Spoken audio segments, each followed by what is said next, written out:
Bénissons aussi la présence du pasteur Clément. Tunabariki pia uwepo wa pastori Clément. Je crois qu'il a fait, 3 mois ou 4 mois. Anagawia. C'est 3 mois ou 4 mois. 2. Miezi mbili. Pour nous c'est 4, n'est-ce pas? Kwetu ni miezi 4. On lui ajoute 4, c'est-à-dire 4 mois sans. Il était à Lubumbashi. Amen. Et aussi mon fils Bienfait. Depuis que tu étais parti, c'est la première dimanche depuis que tu es parti à Lubumbashi. Que Dieu te bénisse. Zénith est où?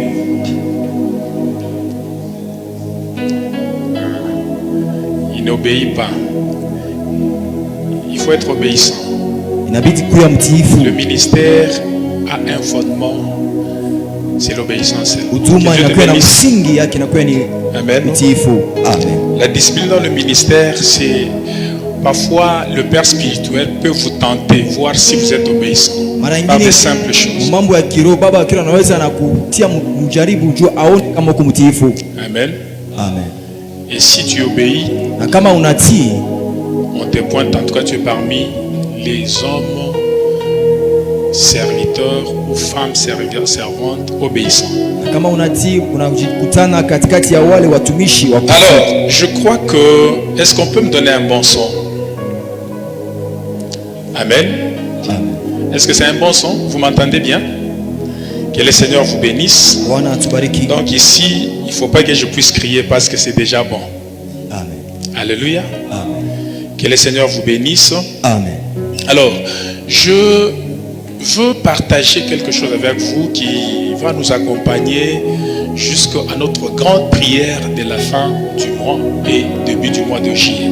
Natamani kugawanya kitu kimoja na nini wote kitatushindikiza mpaka siku yetu ya maandamano ya mwisho wa mwezi. Parce que nous avons comme culture de faire des prières, 7 jours de prière à chaque fin du mois, et nous entrons dans les débuts du mois avec dans de dimensions de la prière. Sababu tuko na zoezi ya kufanya kila mwisho ya mwezi maombi juu ya kuingia mwezi mpya na hatua ya yule. Nous ne voulons pas terminer le mois sans des prières intenses et commencer le nouveau mois sans des prières intenses. Hatutamani kumaliza mwezi na ingine bila maombi ya nguvu. Et je crois que ce thème que je veux partager avec vous ce matin pourra nous accompagner jusqu'à notre grande prière de la fin du mois. Ikishina tutagawanya na mnini asubuhi leo itatushindikiza mpaka musiku yetu ya maandamano ya mwisho wa mwezi. Nous sommes en train de publier sur le statut. D'ailleurs, si tu n'as pas ce thème, la fiche de notre prière commence déjà à les demander. Je crois que tu le trouveras sur notre groupe de l'église. Il y a la fiche de notre grande prière dont le thème est Joseph vit encore. Alléluia. Amen.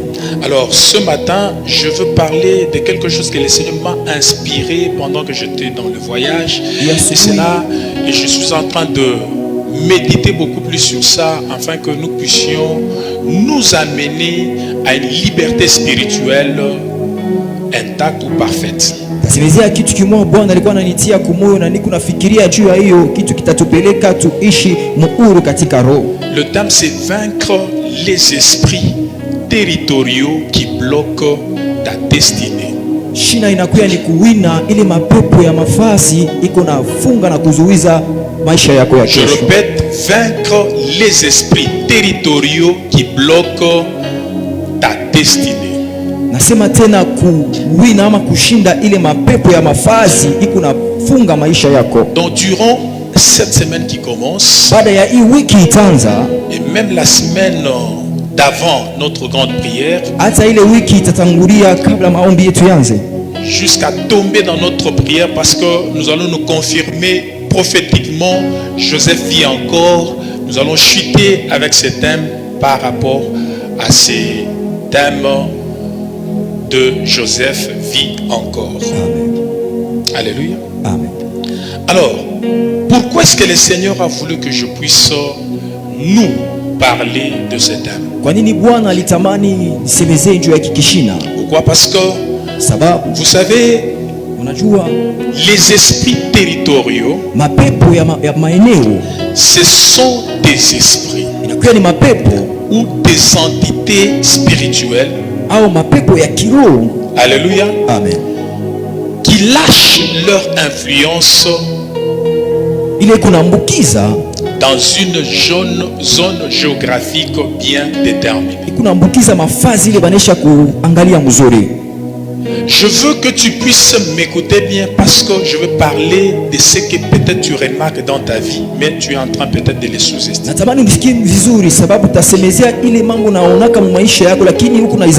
Les esprits territoriaux, quoique invisibles, mais nous pouvons le remarquer par rapport les comportements ou les vies des gens dans une zone géographique bien déterminée. Lisons la parole de Dieu. Deutéronome 32, le verset 8. Deutéronome 32, le verset 8. J'ai trouvé une version que j'ai aimée, j'ai appréciée. Mais vous allez d'abord les lire dans votre version que vous avez peut-être Louis II. Deutéronome 32, le verset 8. Moi je les lirai dans ma version ici. Deutéronome 32, le verset 8. Nous lisons la parole de Dieu. Amen. Quand le Très-Haut donna un héritage aux nations, quand il sépara les enfants des hommes, il fixa les limites des peuples d'après le nombre des enfants d'Israël. Amen. Amen. Que Dieu vous bénisse. Mungu amibariki. Je lis dans ma version Bible en français. Amen.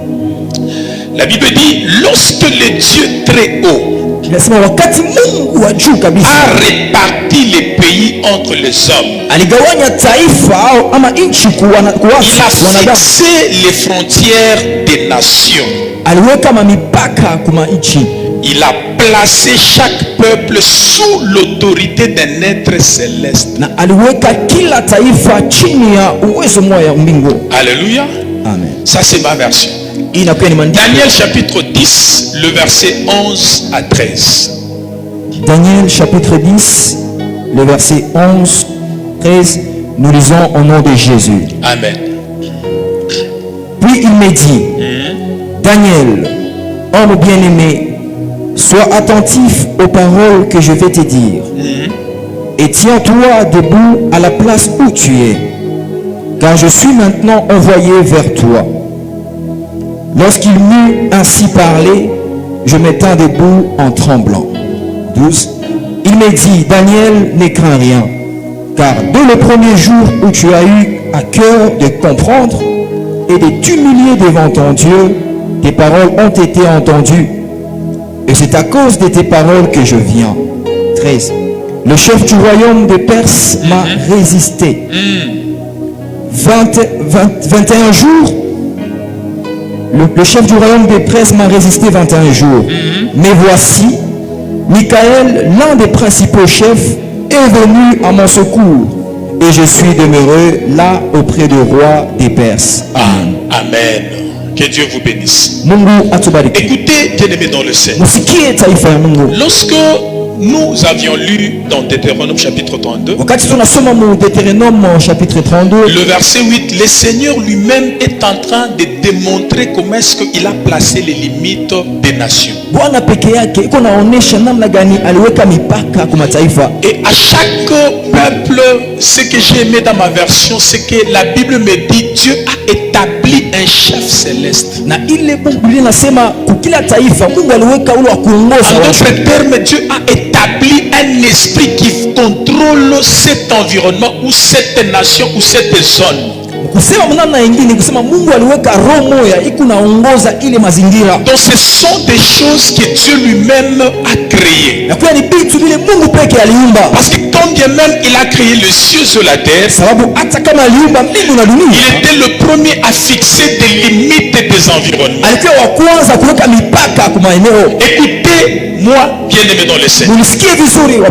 Lorsque Dieu a amené ou a libéré le peuple d'Israël dans l'esclavage en Égypte, vous serez d'accord avec moi qu'Israël était un peuple qui bénéficiait de la faveur en Israël au nom de Joseph. Parce que Joseph était une personnalité à qui Dieu avait répandu sa faveur et il a commencé à dominer dans une terre étrangère. Il était un gouverneur en Égypte, c'est-à-dire ce qui les différenciait des pharaons, c'était seulement le trône. En d'autres termes, on nous dit que Joseph avait les mots, c'est-à-dire il avait les décisions de l'Égypte. Voyez-vous comment est-ce que Joseph a atteint la dimension de régner dans cette terre et ses frères ont aussi bénéficié cette faveur au nom de Joseph. Ils ont commencé à régner en Égypte. Alléluia. Et pendant qu'ils régnaient, la Bible nous parle que les pharaons qui connaissaient l'histoire de Joseph, c'est-à-dire qui avaient établi Joseph, étaient morts. Maintenant les nouveaux pharaons qui ne connaissaient pas ce que Joseph avait apporté à l'Égypte. Alléluia.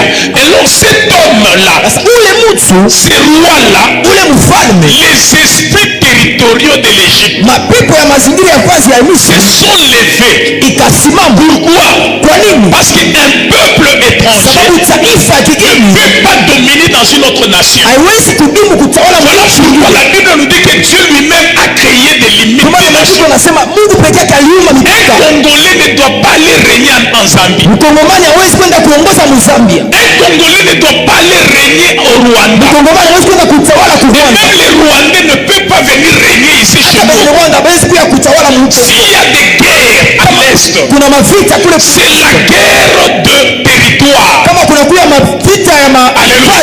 Et ceux qui sont à la base, l'incitation des gens à faire la guerre, ce sont ces esprits qui contrôlent ces territoires. Parce que ces esprits ne peuvent pas tolérer que les étrangers viennent régner dans une terre qu'on les reconnaît pas. Est-ce que vous me comprenez? Alléluia. Alors quand même Israël régnait au nom de l'Éternel, au nom de Joseph, la Bible nous dit Joseph est passé et le ville d'Israël est resté. Et pendant qu'il était resté, les esprits territoriaux se sont levés contre ce peuple. Écoutez-moi bien aimé dans le Seigneur. Israël appartenait à Dieu. Dieu s'est choisi ce peuple par l'entremise de leur père Abraham. Alléluia. Il s'est choisi Israël comme étant son peuple. Alors Dieu dans sa souveraineté, lui qui est souverain, à qui appartient toutes choses, lui à qui appartient tout environnement, devrait nécessairement changer la donne pour que Israël prenne le dessus en Égypte. Mais cependant que Dieu n'a pas fait ça, parce que la Bible nous dit en Deutéronome, dans la version que je viens de vous lire, que lorsque Dieu a établi les frontières des nations, il a établi aussi des êtres spirituels qui devraient contrôler ces territoires ou ces nations. Dieu c'est un Dieu légal. Alléluia. Il est légaliste. Il ne peut pas violer ce que lui-même a établi. Qu'est-ce qu'il devrait faire maintenant? Israël est en train maintenant de subir. Parce que Pharaon l'a rendu esclave. Les esprits territoriaux se sont levés. Ils ont étouffé la force d'Israël. ikazuiza ikashusha nguvu ya Israeli, nguvu ya kupigana, force de dominer. nguvu ya kuongoza kutawala. Les ont matés. Ile pepo Ils ont influencé le pouvoir ikazuiza ile en uwezo huko Misri, et Israël na Israeli ne pouvait pas s'en sortir. hakuweza Quand kuondoka. même Israël s'est multiplié, Hata kama alikuwa anatizama alikuwa anakuwa quand mingi, même ils étaient nombreux, hata kama alikuwa mengi, la possibilité de renverser hatua la ilikuza situation ile mambo était impossible parce haikuwezekana, que les esprits sababu qui mapepo contrôlaient les territoires de l'Égypte ilikuwa naongoza mazingira ne ya les Misri, reconnaissaient pas. haikuwatambue, Ils ne les reconnaissaient pas comme un peuple qui devrait régner en Égypte. haikuwatambue kama vile taifa ilipasha kutawala. Qu'est-ce que Dieu a fait? Mungu alifanya nini? Pendant 400 et quelques années, Wakati miaka mingi kabisa le peuple d'Israël est en train de souffrir en Égypte. taifa Israeli ilikuwa inateseka mu Misri, Dieu au ciel était là. Mungu kumbingu alikuwa. Alléluia. Amen. Au lieu de changer des choses, Kabla ya kubadilisha Dieu vitu, lui-même s'est dit, Mungu peke yake anasema, moi-même Dieu, mimi peke je yangu descendrai nitashuka pour venir vous faire sortir. ya kunitosha mune mwitumwa. Dieu n'a pas dit, Kwa nini Mungu je akusema descendrai nitashuka pour étouffer l'Égypte, juu ya kufunga Misri puissiez régner en Égypte ili mwe mtawale sans Misri pour autant avoir des problèmes. bila kuwa na mambo? Dieu a dit, Mungu anasema je vais descendre nitashuka pour vous faire sortir. juu ya kunitosha, Parce que Dieu reconnaît sababu Mungu que anatambua dans chaque environnement, kila maeneo il y a un esprit qui domine dans les pepo moja yuko natawala pale. Écoutez bien aimé, Msikie wapendwa, regardez bien mtazame vizuri chaque territoire, kila maeneo, chaque quartier, kila mazingira, vous allez trouver utakutana toujours un comportement collectif, mpaka tabia moja ya kufanana, un comportement commune, tabia moja plutôt, ya moja de moja ces gens qui habitent ces ya endroits. wale watu wako naishi ile Vous n'avez mazingira. jamais remarqué? Amuya haunaka ile mambo. Alléluia. Un quartier, Fasi vous moja constatez que dans ces quartiers, unatambua kusema il y muhimu a beaucoup mazingira, plus de voyous, mnakuwa paka il y a bavoi, beaucoup plus de gens qui n'aiment pas étudier, mnakuwa paka watu il y a wanataka beaucoup plus masomo, de gens qui aiment fumer les champs. kuna watu paka bakufuta C'est bangi, toujours une catégorie, inakuwa ni une aina zone moja, géographique. aina moja ya fasi kwa mazingira Remarquez, ile mnaona. quelle est la réponse à ce que vous dites? Jibu kwa ile mambo mawili C'est-à-dire quoi? ni kusema C'est nini? que cette zone géographique Ile mazingira est ile contrôlée par un esprit inaongozwa na roho moja, domine et qui impose kunaweka kwa à nguvu ces gens qui habitent wale watu de ne plus étudier, basifunge d'aimer les gens, au ou bapende d'être des bangi voyous, au bakuwe ou de bavoi se plonger dans la prostitution. au baende kubisharati. Si je parle à quelqu'un, me dit Amen 3 fois. Amen, amen, amen, Oh mon Dieu, je veux que tu dises Amen 3 fois. amen, amen, amen, Que le Seigneur vous bénisse. amen. Alors écoutez-moi bien aimé. Sikia vizuri wapendwa, Lorsque wakati Dieu a pris la décision Mungu akakamata mpango de faire sortir Israël dans l'Égypte, na kutosha taifa la Israeli Misri, Dieu avait la capacité Mungu alikuwa na uwezaji d'imposer Israël en Égypte. ya kuweka Israeli kwa nguvu, Mais il savait qu'il y a des choses que lui-même a établies. lakini alijua kusema kuna vitu yeye pekee aliweka, hakuweza kubadilisha. Alléluia. Amen. Quand on parle des esprits territoriaux, Wakati tunasemezea juu ya mapepo ya maisha, si vous rentrez en Afrique, kama tunapenda kurudia vous Mwafrika, allez trouver que les Africains, mtatazama wa nos Afrika ancêtres, makambo yetu avaient cette culture. balikuwa na ile tabia, Même s'il ne faut pas aller seulement aux Africains, même les animistes. hata kwa wale wengine. Les animistes. Alléluia. Amen. Amen. Amen. C'était des gens Ilikuwa ni que watu nos ancêtres adoraient. balikuwa walikuwa na abudu, Ils savaient que balikuwa un walijua terrain, ya kusema fasi avant que vous puissiez l'habiter physiquement, kabla mpate kuikala pa ile fasi, elle était une habitation des esprits. ilikuwa ni fasi maroho kwa Voilà, ikala. lorsqu'ils voulaient s'installer quelque part, Wakati balitafuta kuikala fasi ils moja, demandaient la permission aux esprits. balikuwa bako nalomba ruhusa kumaro. Vrai ou faux? Il y a même des eaux qu'on ne pouvait pas utiliser sans pour autant demander l'autorisation aux esprits. Kuko hata maji ile bakuweza kutumia bila kulomba ruhusa. Tout ça c'est quoi? C'est reconnaître que Mnajua ni kutambua chaque territoire, sema kila chaque maeneo, terrain que vous pouvez habiter, kila maeneo mnaweza avant que kuikala, vous soyez là, kabla Mungu ikale pale, c'était une habitation spirituelle. ilikuwa ni fasi ya Il y avait kiroho. des esprits qui habitaient Balikuwa là. maroho pale mabuku nikala. Alléluia. Amen. Amen, amen. Alors les esprits de l'Égypte ou les esprits territoriaux de l'Égypte reconnaissaient l'Égypte ou les Égyptiens comme étant les habitants de cette terre. Alors Dieu ne pouvait pas changer des choses. Qu'est-ce que Dieu devrait faire? Dieu a dit à Israël, je vous amènerai dans une terre. Et cette terre que moi je vous amènerai, c'est une terre où coule le lait et le miel. Alléluia.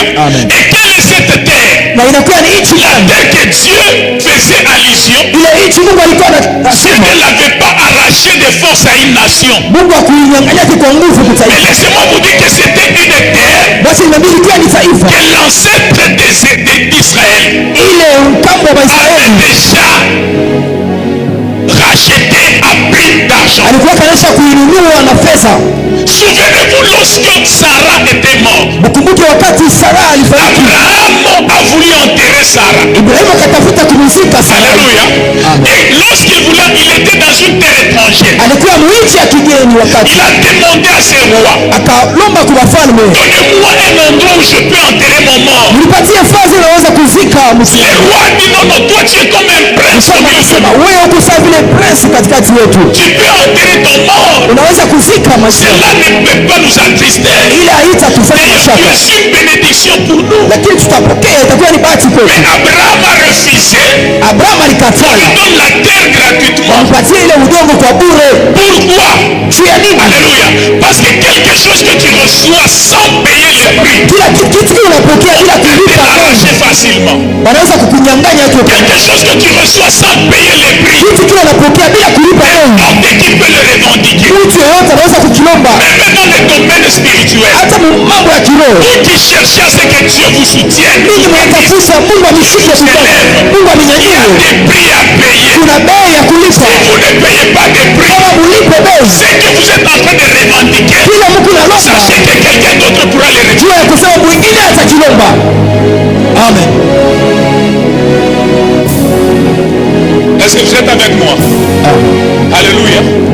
Que le Seigneur vous bénisse. Amen. Alors lorsque Abraham a réclamé l'endroit où il devrait enterrer son mort, ils lui ont dit que nous décédons ces champs gratuitement. Vous connaissez ces champs, n'est-ce pas?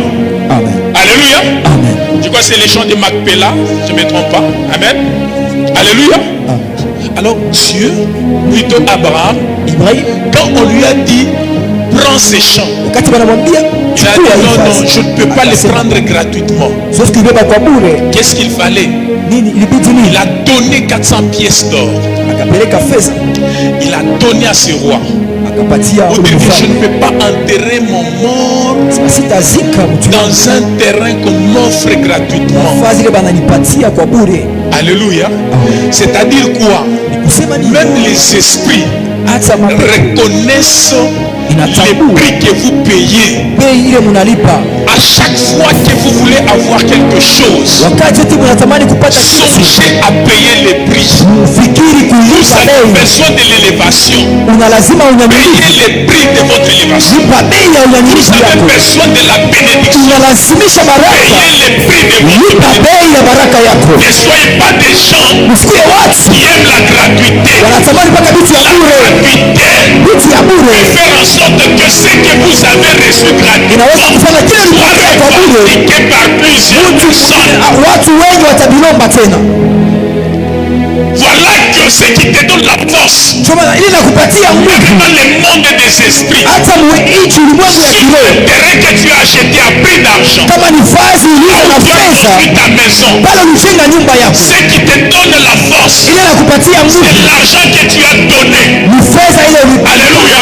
Qui interprète même dans le monde des esprits. Cela t'appartient. Personne ne peut venir les revendiquer. Et même si on pourra te l'arracher, tes enfants récupéreront cet endroit. Parce que c'est un terrain que tu as payé à prix d'argent. Ne jouez pas. Alléluia. Avec quelque chose que quelqu'un a payé le prix, et tu veux lui arracher ça. Par ruse. esprits seront contre toi. Voilà pourquoi il y a des gens qui souffrent. Même nos autorités, au travers leur positionnement, ils parviennent à faire souffrir d'autres personnes, à les arracher, des médecins, ceci, cela. Écoutez, vous pouvez user de votre autorité pendant que vous avez le pouvoir. Vous avez un poste pour user de votre pouvoir à faire du mal aux autres. Mais quand one day, vous payerez toujours. Amen. Et quand vous allez payer, même si vous ne payez pas, vos enfants vont payer. Vos petits-enfants payeront. Voilà pourquoi il y a des gens qui souffrent. Vous ne savez pas ce que vos pères ont fait. Vous ne savez pas ce que vos grands-parents ont fait. Contre parle aussi innocent sur la terre. Quelqu'un me dit Amen. Amen. Alléluia. Et alors je suis en train de vous dire, la terre que Dieu a voulu donner à Israël, ce n'était pas une terre qu'il devrait arracher. C'est-à-dire c'était une terre que leur père, leur parent Abraham avait déjà racheté à prix d'argent. Mais c'est pendant qu'il y a eu d'autres occupants, c'est-à-dire ces gens qui sont allés s'installer à Canaan, qui s'étaient installés illégalement. Comme Dieu c'est un Dieu de la justice, il n'est pas allé arracher Canaan aux mains des Étiens, des Jébusiens, inutilement comme ça parce qu'il est juste, parce qu'il aime Israël. Non, il est allé les arracher parce que c'était un territoire dont leur père Abraham avait déjà reçu à prix d'argent. Amen. Alléluia. Et même les esprits ne devaient pas s'opposer à Israël. Parce que c'était un territoire qu'ils avaient reçu à prix d'argent. Au nom de leur père Abraham. Pourquoi Dieu a enlevé à Israël pour aller les planquer à Canaan, une terre qui leur appartenait, mais qui était occupée par des étrangers. Des gens qui l'occupaient illégalement. Est-ce que vous m'écoutez, bien-aimé? Alléluia. Alors voilà que je suis en train de vous dire qu'à chaque fois que vous vivez dans un endroit, à chaque fois que vous habitez une zone géographique, il y a toujours des esprits qui contrôlent ces endroits. Et le rôle de ces esprits, c'est d'influencer leur influence, c'est d'imposer leur influence. Ils imposent leur influence sur les habitants de ces territoires. Lorsque vous allez à Lubumbashi, vous allez trouver des endroits de communes où les gens ont même surnommé comme étant commune rouge. Pourquoi est-ce qu'ils l'ont surnommé? Parce que les comportements de ces gens, alléluia, c'est un comportement commun. Lorsqu'il faut faire les désordres, lorsqu'il faut faire la voyoucratie, ces gens sont prêts à faire du n'importe quoi. Alors les gens l'interprètent en disant c'est une commune rouge. Pourquoi? Parce qu'il y a une entité spirituelle qui domine ces lieux, qui les impose à créer des troubles. Alléluia. Et vous irez quelque part aussi, vous trouverez toujours, il y a des endroits où il y a un comportement commun. Si vous allez dans un quartier, ce quartier là-bas, toutes les filles sont des prostituées. C'est-à-dire il est impossible de se trouver une fille qui n'a pas d'enfant. Alléluia. C'est-à-dire quoi? Il y a cette entité spirituelle qui domine ces lieux, qui impose ces comportements. Il y a d'autres endroits où vous pouvez entrer dans un quartier, dans une zone, et lorsque vous arrivez là-bas, vous constatez, vous étiez en train de toucher $10,000 pendant que vous étiez ailleurs. Lorsque vous arrivez dans ce quartier, l'argent commence à diminuer. Vous étiez en train de toucher 10 000, l'argent commence à diminuer. Ça diminue jusqu'à ce que Tant que ces entités spirituelles ont déjà imposé le revenu de tous ces habitants, tu ne dois pas dépasser $500. Et vous n'allez pas dépasser $500. Vous allez vous retrouver toujours en dessous de $500. Pourquoi? Parce que ces entités spirituelles qui contrôlent cette zone ont déjà imposé la limite du revenu.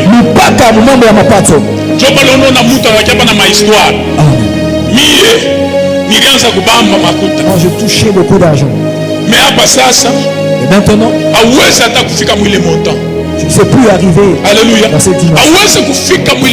Je ne sais plus atteindre ce parce que montant. les entités spirituelles qui contrôlent cet endroit, qui contrôlent ces quartiers, qui contrôlent ton environnement, ont déjà imposé. Mais il y a d'autres aussi. Tu étais véhiculé, mais tu arrives à un quartier. Et quand vous regardez bien, dans ces quartiers-là, il y a toujours des véhicules c'est-à-dire ces entités spirituelles ont déjà refusé les gens qui habitent ces quartiers, des zones qui roulent carrosse. Il y a d'autres endroits où vous entrez comme ça. Son enfant qui aimait beaucoup les études, il n'aime plus les études. Il y a d'autres qui sont même plus parce que cet endroit, il est face. L'entité spirituelle de cet endroit, c'est un esprit d'illettrisme. Alléluia. Il impose l'illettrisme. Il impose les dégoûts des études. Il impose les dégoûts d'une vie élevée, d'une vie de gloire. Vous allez dans ces quartiers où les gens qui habitent là-bas, c'est-à-dire eux, ils n'ont qu'un seul métier, c'est aller faire la lessive aux autres. Alléluia. Et vous allez voir qu'ils quittent ensemble. Ils sont en train d'aller chercher des contrats. Bien aimé dans le Seigneur, cet enseignement que je suis en train de vous donner n'est pas un enseignement à sous-estimer. Vous ne savez pas quelle entité spirituelle qui est en train de vous bloquer, qui est en train de combattre votre destinée, qui est en train de bloquer votre destinée. C'est pendant que Dieu a déjà dit que vous devrez avancer. Mais vous vous retrouvez dans une zone où l'esprit qui s'impose dans cette zone ne veut pas voir des gens émerger, ne veut pas voir des gens prospérer, ne veut pas voir des gens réussir. Sous cette domination, si vous ne faites pas attention, si vous ne vous levez pas en prière, vous cherchez à vaincre ces esprits. Écoutez, quand je parle de ces esprits, ça n'épargne personne. C'est la dimension de prière que tu peux t'engager à faire. Ce n'est pas pour rien. Les dégoûts de prière, ce n'est pas pour rien que tu n'aimes pas venir à la prière. Ce n'est pas pour rien que tu n'aimes pas l'église. C'est parce que ces esprits territoriaux, ils te contrôlent. Ils savent bien que toi tu vas t'engager à la prière. Des choses vont changer. Maintenant, qu'est-ce qu'il faut? On impose les dégoûts de la prière. On impose la paresse. On impose la distraction. C'est-à-dire quoi? Toi tu te plais à rester à la maison. Tu te plais à regarder la télé. Tu te plais à être sur TikTok. Tu te plais sur les réseaux sociaux. Au lieu de venir chercher à changer ta vie, les esprits qui bloquent ta destinée. Tu es distrait. Tu es distrait. Il y a même certaines maisons. Vous entrez dans une maison. Toute la gloire s'éteint. La gloire s'éteint. Mais partout tu étais en train de briller. Mais ailleurs, tant que tu entres dans cette maison, la gloire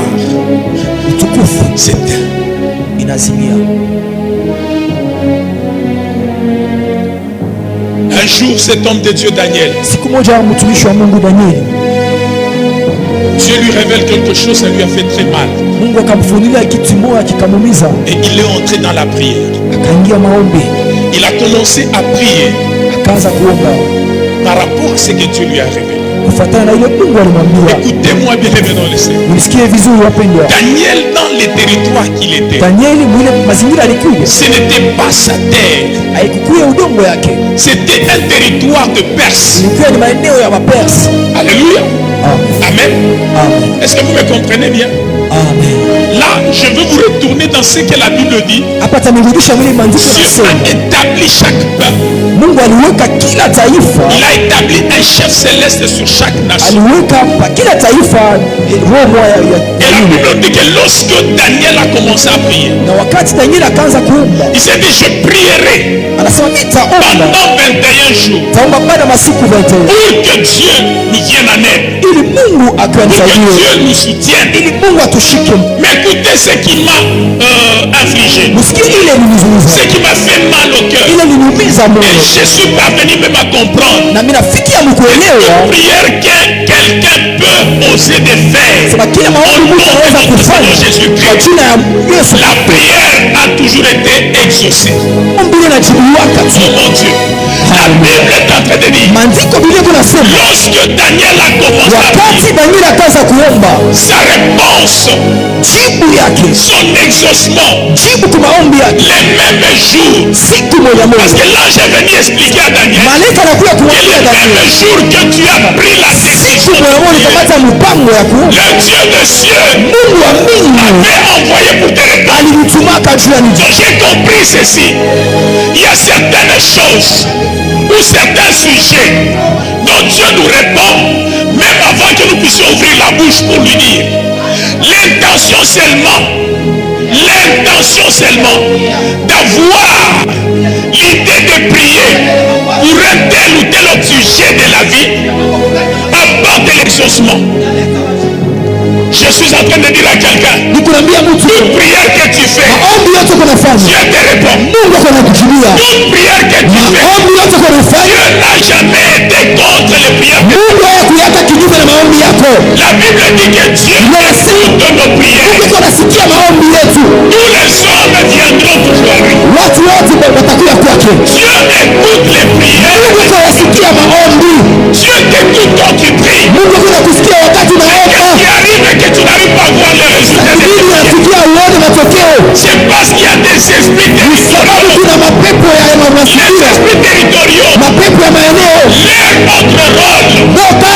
c'est d'étouffer ta foi. Et faire croire quand tu pries, tu n'as jamais écouté. Mais c'est pendant que Dieu t'écoute. Dis à ton voisin ceci, Dieu m'écoute. Mais je vais comprendre ce matin. Il y a un combat que je dois mener. C'est contre les esprits territoriaux. Oh mon Dieu. Daniel a prié. Premier jour. Le même jour qu'il a commencé la prière, Dieu a envoyé l'ange pour lui répondre. Mais cet ange que Dieu lui a répondu est arrivé où? Le roi des Perses. C'est-à-dire l'esprit qui contrôlait l'empire perse. C'est ce qu'on appelle le roi des Perses. L'a arrêté dans le lieu céleste. Est-ce que vous me comprenez? Et quand on l'a arrêté pour Daniel, Dieu prend du temps pour me répondre. Je dois persévérer. Mais c'est pendant que Dieu lui a déjà répondu à l'autre. Je suis en train de dire à quelqu'un ce matin, toute prière que tu as déjà faite, c'est qu'un esprit territorial à la place de blocage de ton résultat, je suis en train de le déclarer au nom de Jésus-Christ de Nazareth, que ton résultat soit parvenu au nom de Jésus-Christ, que ton résultat te soit parvenu au nom de Jésus. Amen. Daniel a prié. Dieu ne m'a pas encore répondu. Mais c'est pendant que tu as déjà répondu. Mais bien aimé dans le Seigneur. Pendant que toi tu te poses des questions, est-ce que Mungu atanijibu akashukukana? Mais laisse-moi te dire que Dieu t'a déjà répondu. Il y a un quelconque esprit territorial qui a osé bloquer ton résultat. Mais ce matin, Dieu te le révèle. Tu es censé vaincre cet esprit durant cette semaine. Et toi, c'est pas les bras. Il y a beaucoup de choses que Dieu t'a déjà donné. Il n'est pas encore parvenu. Parce qu'il y a la présence des esprits territoriaux. Donc tu n'as pas encore vaincu. Ce matin, je voudrais dire à quelqu'un, tu es appelé à vaincre cet esprit. Avant que tes résultats te soient montrés. Tu as prié beaucoup. Tu as gêné. Tu as fait des montées de prière. Tu as même sujet. Tu n'as pas connu le résultat. Ce n'est pas que Dieu t'aide. Ce n'est pas que Dieu t'aide. Ce n'est pas que Dieu ne te connaît pas. Ce n'est pas que Dieu ne voit que les autres. Mais toi, il ne te voit pas. Dieu te voit. Mais il y a un esprit territorial avec ton résultat. Ce matin, je suis en train de déclarer que cet esprit lâche ton résultat. Destiné est appelé à aller de l'avant. Destiné est appelé à être glorieuse. Destiné est appelé à démontrer un Dieu puissant, un Dieu qui répond, un Dieu qui ne joue jamais, un Dieu qui écoute nos prières. Ne nous trompe pas. Dieu nous écoute aujourd'hui. Nous allons nous en prendre aux esprits territoriaux. Bloque nos résultats. Dieu nous a déjà répondu. Bien aimé dans le Seigneur, la vie d'un homme sur la terre, tu ne réussiras jamais avec facilité. Si tu ne t'élèves pas dans l'école, ne crois pas que la réussite viendra avec facilité. Il faut t'élever dans l'école. La vie d'un homme est destiné. Sois quelqu'un qui pourra témoigner la gloire de Dieu. C'est très combattant. Il y a des esprits qui s'opposent à toi. Il y a des esprits qui s'opposent à ta gloire. Il y a des esprits qui s'opposent à ton positionnement. Mais si tu ne t'élèves pas dans la prière, je suis en train de te dire, tu prieras et tu vas croire que Dieu t'aide. Dieu ne t'écoute pas. C'est maintenant que nous avons un bon Dieu, un miséricorde, un Dieu de la bonté. Oh bien-aimé, Jésus nous a dit, vous le méchant que vous êtes, vous ne savez pas donner à vos enfants quand ils vous demandent les poissons, leur donner le serpent, le pain, leur donner de la pierre. Amen. Alléluia. Amen. Mais à combien votre raison? J'ai compris une chose. Un parent ici, lorsque son enfant pleure, il doit savoir pourquoi cet enfant est en train de pleurer. Et quand il sait pourquoi, il cherche la solution à donner à cet enfant. Les méchants que nous sommes, sommes prompts à faire plaisir à nos enfants. Le Père par excellence, le Dieu de cieux, Jésus qui nous a appris à prier. Et lorsque vous priez, dites notre Père qui est aux cieux. Quand il va nous attribuer le nom de Dieu comme étant notre Père, c'est pour faire comprendre que Dieu de cieux, c'est notre Papa, c'est notre Père. Un Père, c'est celui qui soutient. Un Père, c'est celui qui aide à épanouir. Un Père, c'est celui qui assure la prospérité. C'est celui qui rassure celui qui suit ses enfants. Tu es responsable. Est-ce que Dieu qui est comme un père? Je ne dis pas qu'il est comme un père, mais je dis qu'il est père. Parce que quand tu pries, il t'écoute.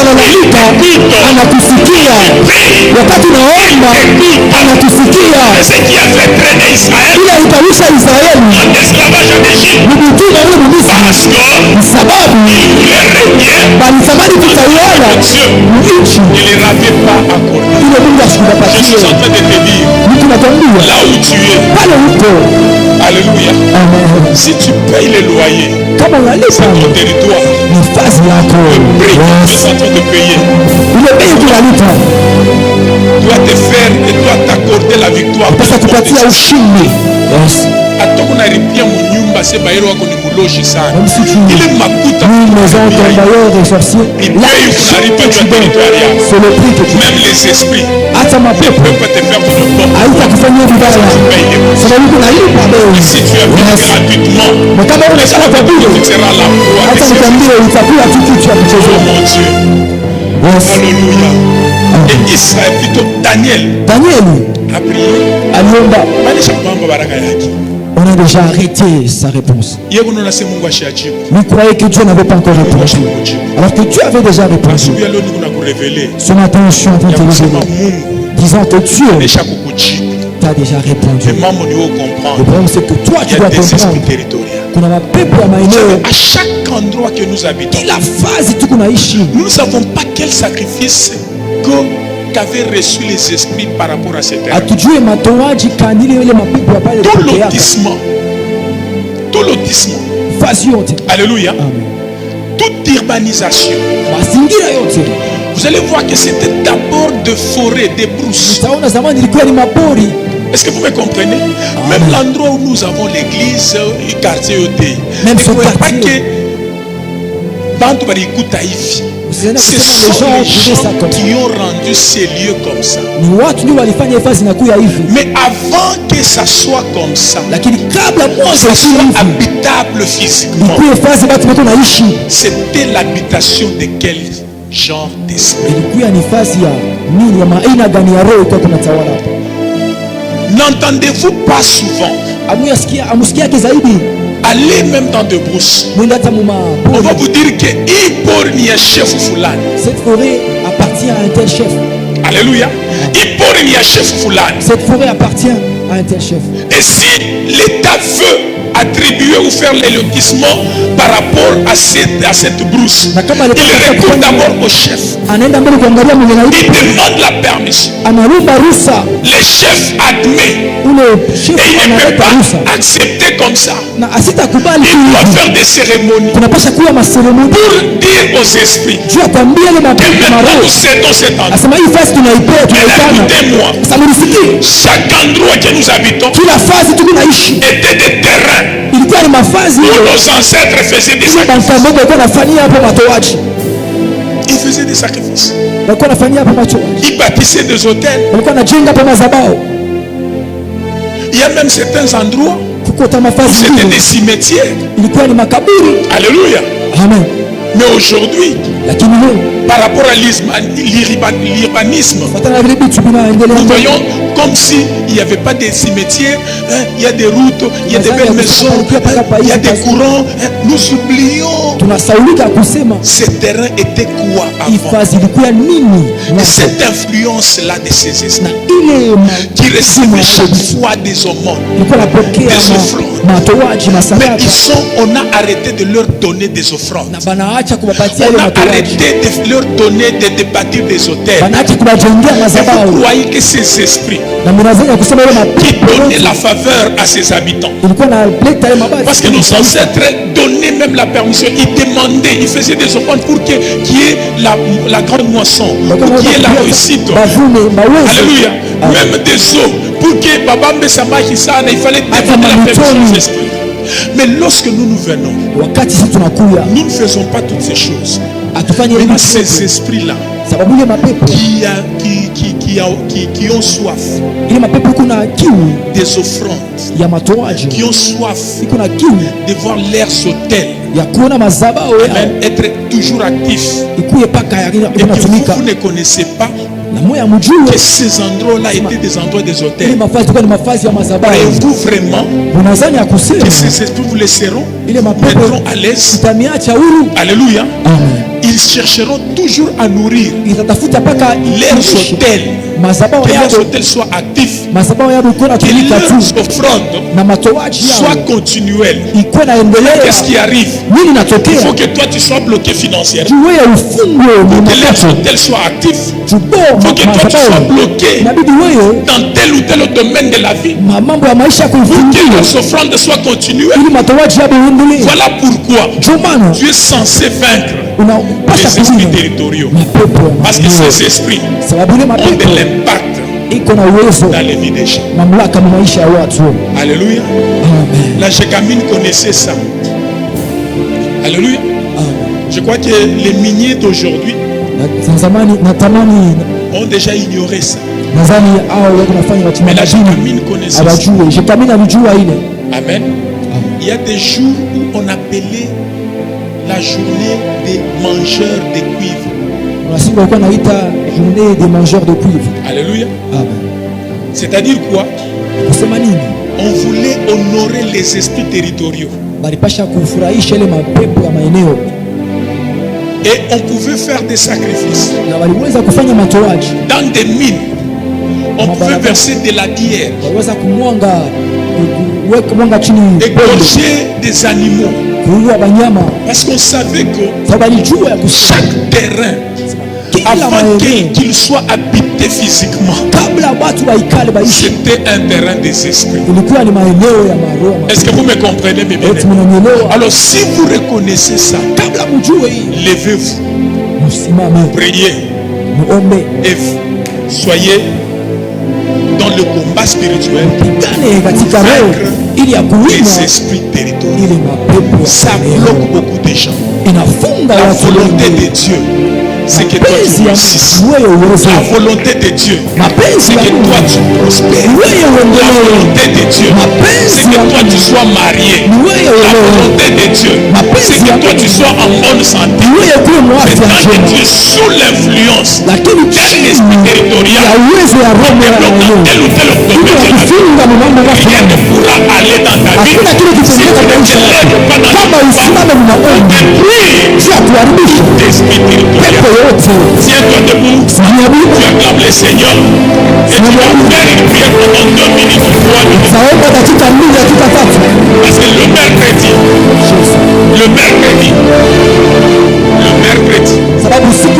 le jeudi, le vendredi, nous serons dans de fortes prières ici pour vaincre les esprits territoriaux.